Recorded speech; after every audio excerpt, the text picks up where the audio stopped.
The Economist.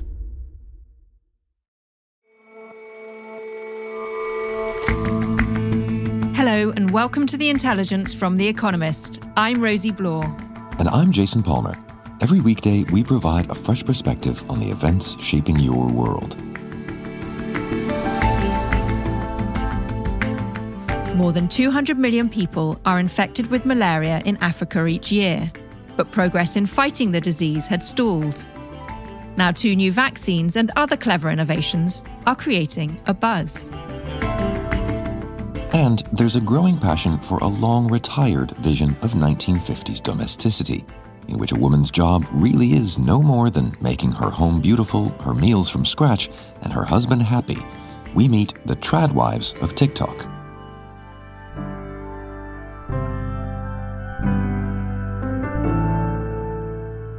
But first,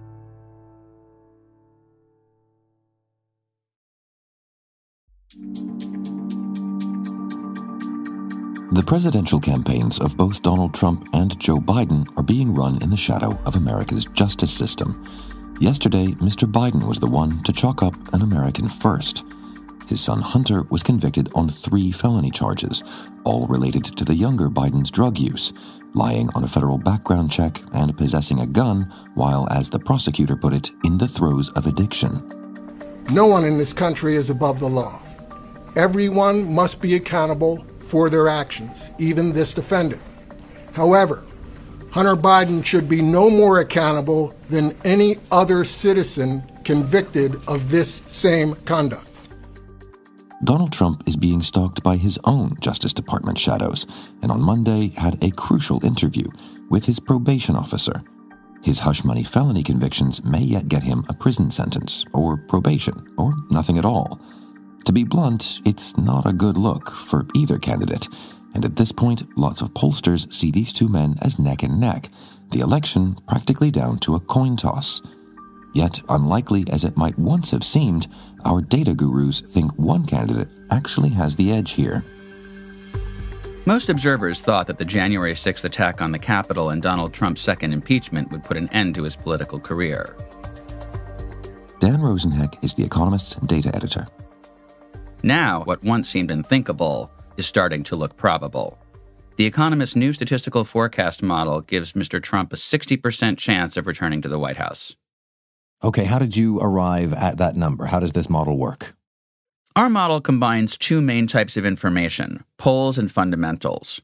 Fundamentals are expectations based on historical precedents of things like how the economy, presidential approval ratings, and how long the president has been in the White House tend to affect election results. We combine that with each state's track record of voting in recent elections to come up with a starting point estimate of how each state is likely to vote, and thus determine the Electoral College. We then combine those expectations with all the polls conducted of this campaign at both the national and state level, and try to fit all of this information together into a coherent picture of the electorate's true voting intentions. This currently shows that although the national popular vote is roughly a tie, Trump has a narrow but clear lead in all of the competitive states, particularly those in the Sun Belt. And I don't suppose that the model has any insights as to how it is that Mr. Trump has risen to this level in the model after seeming to be in the political wilderness a few years ago. The model looks at what people are telling pollsters, not why. I can offer some theories. Go on then, give me some theories. The first thing is that Joe Biden is extremely unpopular, and historically, presidential elections have been referendums on the incumbent, not the challenger. There's lots of potential reasons for that. But if we look outside the U.S., the global bout of inflation in 2021 and 22, terrible for approval ratings for incumbents all over the world, and there's no reason to think that America would be an exception. A second factor is that Trump's biggest gains in the polls have been with groups who haven't voted in midterm elections or off-year elections and don't tend to pay a lot of attention to politics. Instead, they're probably just looking at how things are now, deciding they don't like Biden, and choosing to vote for the other guy. One of the most striking findings in recent polling is that 17% of American poll respondents blame Joe Biden for the end of the Roe v. Wade decision that prevented states from legalizing abortion, simply because he happened to be in power when the Supreme Court justices nominated by Mr. Trump cast the necessary votes to end Roe v. Wade. You framed what you said there on the basis of what Mr. Biden has done, or at least what's happened during his tenure, not so much about what Mr. Trump has done.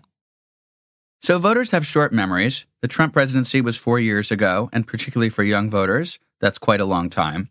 Trump was recently convicted on 34 felony counts in New York State, and preliminary polling evidence suggests that some wobbly voters in the middle may be shifting either from Trump to Biden or just from Trump to undecided in response to that news. But such effects tend to be small and short-lived. For better or worse, the polls have barely moved in the past 6 months, and we haven't yet seen any major surprises that would inject more volatility into the race. Well, what kind of form might such surprises take? What might change the stability, the stasis here? I think it would probably change the race substantially if Trump were actually thrown in jail before the election, but I think that's pretty unlikely to happen based on the status of all the court cases. Other than that, I think the Fed cutting interest rates could possibly give the economy a tailwind that might help Biden, but really, voters are mainly angry about the increase in prices that happened in 2021 and 22, not inflation now. And there's nothing anyone can do to bring the price of eggs in nominal dollar terms back to where it was. So that's it then. You sound like you're convinced that the spread that you see now is likely to be the spread on Election Day. I think there's room for the polls to move somewhat between now and Election Day, but I wouldn't expect either candidate to open an enormous lead. This year's polls, like those in 2020, have been remarkably stable.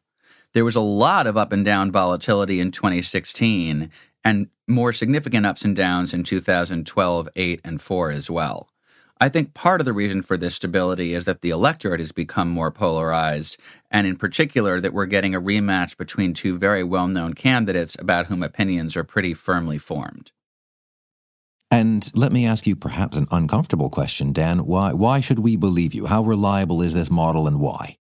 All statistical models like this extrapolate historical patterns into the future, and they're only as good as their training data. If there's some fundamental shift in the way American politics works, our model isn't going to pick it up, and its projections will likely be very wrong. But we are seeing a rematch between the same two candidates that ran in 2020. So at the very least, data from the most recent cycle is probably going to give a decent indicator of where things are likely to stand. In 2016, I think a lot of pundits fell victim to what you might call unthinkability bias. The idea that just because something either hadn't happened before or they thought it was so terrible that they didn't want it to happen, they assumed that it couldn't happen. Although the 2016 election results relieved many observers of those kinds of illusions, I fear we're back in the same place. It seems unfathomable to a standard observer of American politics proceeding from conventional assumptions and expectations that a president who presided over the January 6th attack on the Capitol, got impeached twice, and has just been convicted of 34 felonies, could ever be willingly returned to office, not even just with an electoral college majority, but it's possible with an absolute majority of the popular vote. Yet so far, this year's polls are suggesting that there's a very good chance that that might happen. Just because you think something shouldn't happen doesn't mean it won't. Dan, thanks very much for joining us. My pleasure. Thanks for having me.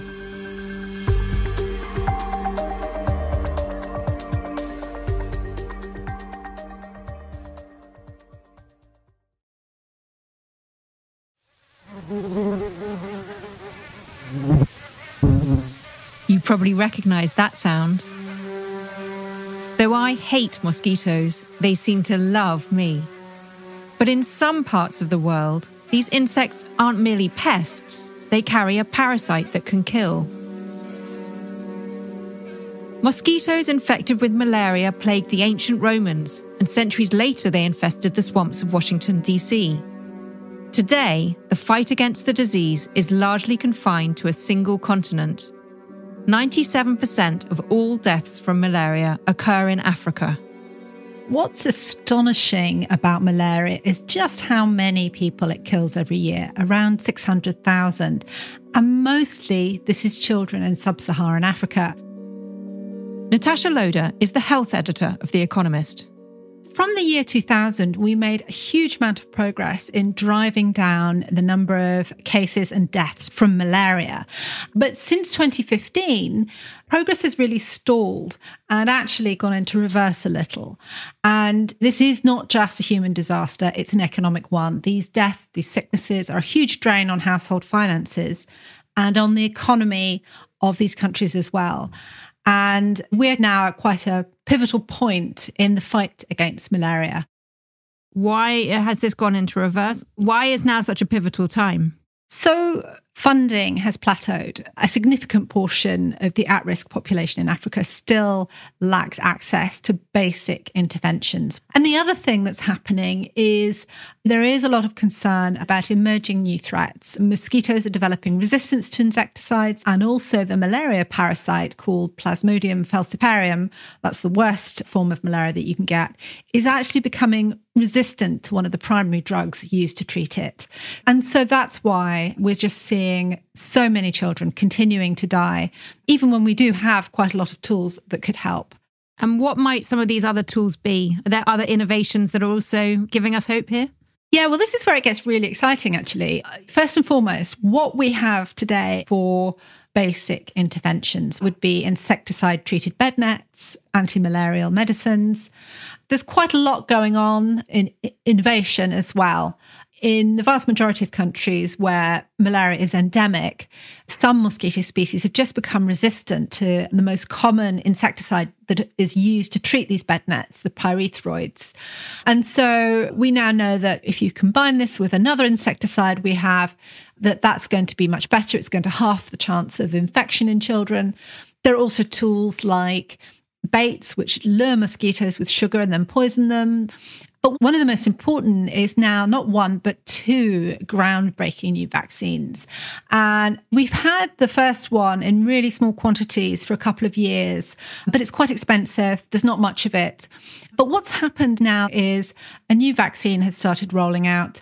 It's called R21. It's much cheaper. It's been developed by Oxford University and the Serum Institute in India.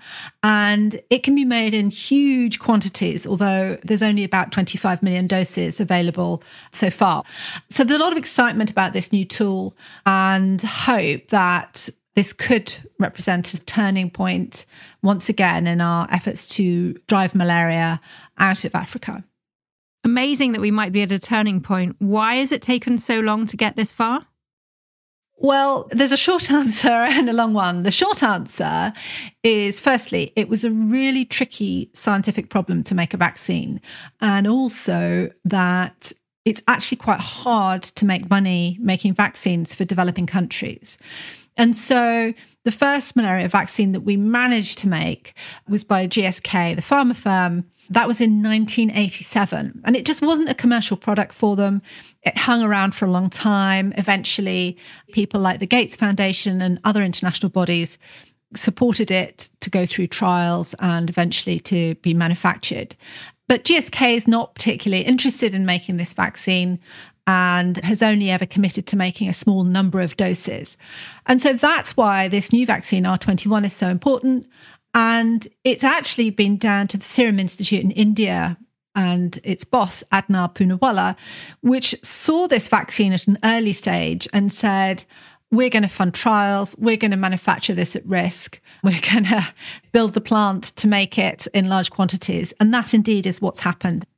So it sounds like an incredible amount of progress, but there's the risk that we might blow the opportunity to do something amazing because it's expensive.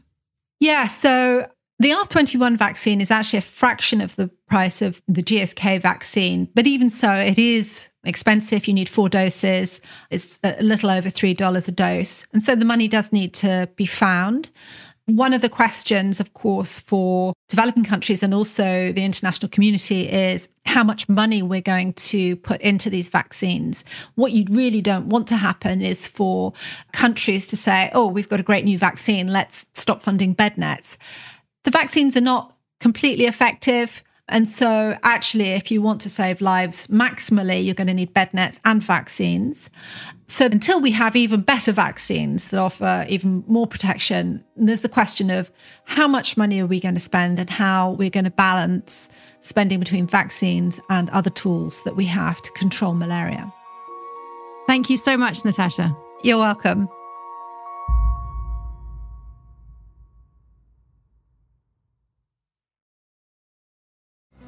Tradwives also believe that they should submit to their husbands and serve their husbands and family.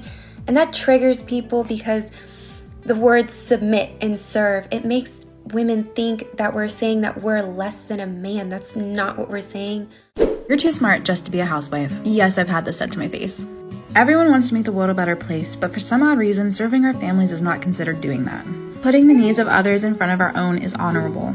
A question I ask myself often is, what legacy of servanthood am I modeling for my family and my children? I'm sorry if I'm a little out of breath and shaky. I'm currently working out in the home gym that my man provided for me. Oh my God, my life is so bad, guys. A tradwife is a traditional homemaker, and we're seeing lots of them on social media telling other women how to look after their homes and husbands. Caitlin Talbot writes about culture for The Economist. The hashtag tradwife has been viewed more than 600 million times on TikTok. So who's making these videos? Why are they so popular? So these videos are being made by young women. They seem, I suppose, mid-20s. They might already have a couple of children, or at least talk about wanting to have children. They'll wear pretty floral dresses usually, talk about frolicking and being a homemaker. And the idea of a housewife, it comes from a history of idealising parts of domesticity. So cooking or decorating have come to be seen as pastimes, leisure activities that we do at the weekend. There's also kind of a long history of matrons who have offered advice. So someone like Fanny Craddock in Britain. Everything in life is so easy when you know the way. It's just a question of the pleasure that I get, selfishly, out of sharing the ways of the things I've happened to discover with you. And so it's not just about household tips, it's about your role in the world as a wife and as a housewife, is that right?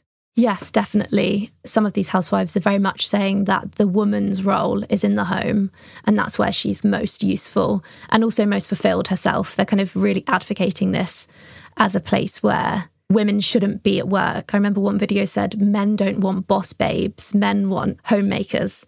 And I just found that so striking. I think more striking is the fact that women who I see as my peers are saying, yes, I think this is right. And I'm thinking, I'm not sure about that. But at the same time, I'm kind of taken in by these videos. In some sense, I like looking at clean homes and nice food. So I suppose I understand the appeal.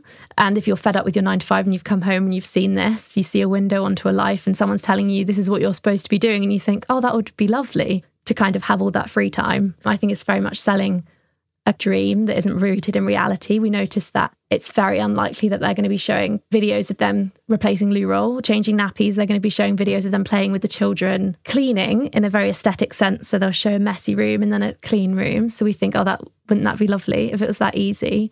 Or baking very, very elaborately, like making cheese from scratch. I'm not even sure how you do that, but offering it in kind of 3 simple steps. And you think, oh, maybe I should make cheese this weekend. So beyond offering a kind of romanticised version of sourdough and life at home, does it really matter that there's this tradwife trend? So the movement isn't as harmless as it first seems. There's videos that say 4 ways to honour your husband, or saying things like, reminder, masculine men like feminine women. It doesn't take long before you do come across some quite bizarre videos, which do feel dark. Some say feminism is not freedom, and then a couple of videos later say that vaccines are a scam, or that abortion is not healthcare. I think for some, but not all, there's a racial element to this as well. There is a worrying lack of diversity in a lot of these influencers.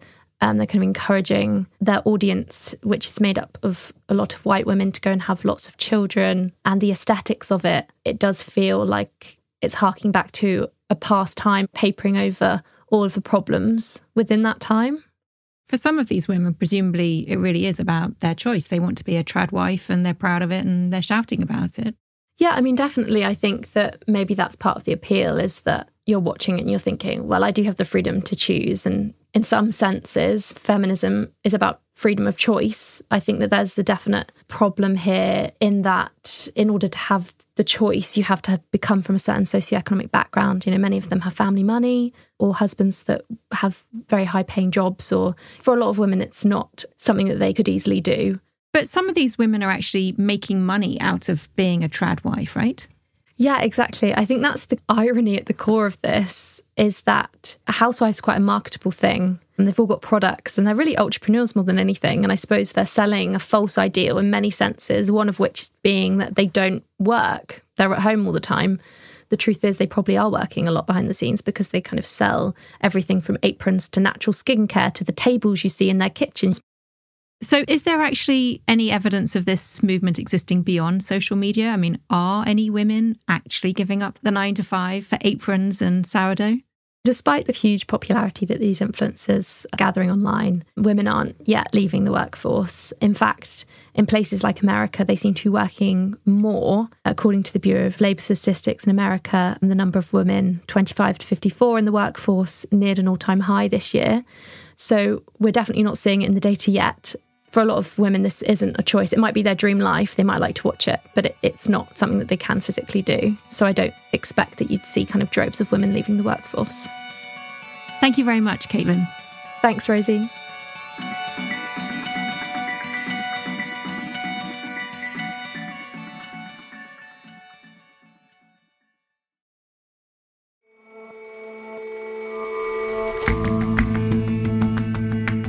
That's all for this episode of The Intelligence. We'll see you back here tomorrow.